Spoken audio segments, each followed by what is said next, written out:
Elsewhere, stakeholders are up in arms over the government's decision to slash capitation funds for secondary schools. The Kenyan Union of Post-Primary Education Teachers and the Kenya Secondary School Heads Association are warning that the cuts risk crippling school operations and eroding the very foundation of free education. As concerns grow over a looming classroom crisis, critics are questioning the government's priorities, accusing it of focusing more on the countrywide empowerment programs than on adequately funding learners. Yugen Nambeka reports.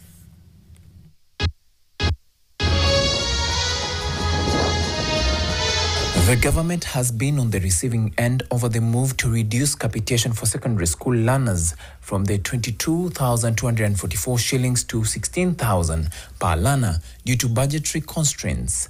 Stakeholders in the sector have called out the government for what they say will cripple one of the most critical socio-economic undertakings. Government has never had the intention to finance education.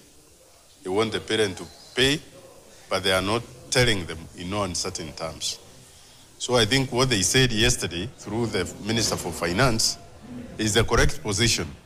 The government is not ready to finance education.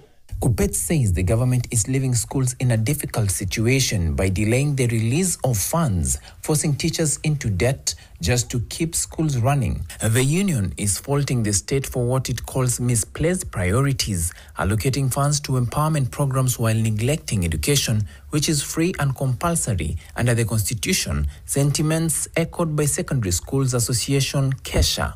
The finance minister comes out and says, we cannot finance education. Yet they are financing what they are calling empowerment. Then we don't understand as teachers.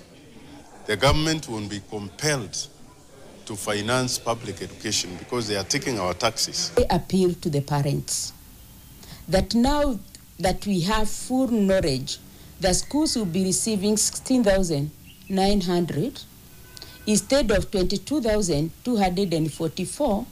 When the schools appeal to them to come in, and more so in that term, to bridge the gap that has been caused, or the hole that has been caused, a deficit of 5,344 per student, they cooperate. The stakeholders have raised concerns over where money allocated for education has been going, despite an increase in budgetary allocations in subsequent financial years. The Parliament has voted 702 billion.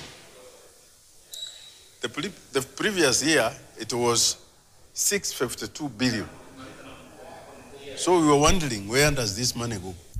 But in response, the state maintains that free education remains intact and that capitation is still the backbone of government investment in basic education. The Ministry of Education attributes the current funding shortfall to rising enrollment and growing demands, including support for national examinations. I want to assure the country that the policy on free primary and secondary education has not changed. The government will continue financing education through capitation as it has been over the years. There's no change. I know Honorable Minister was misquoted yesterday. The ministry says it's now engaging Parliament to secure additional resources and ensure every learner is adequately supported. Yugen Nambeka, NTV.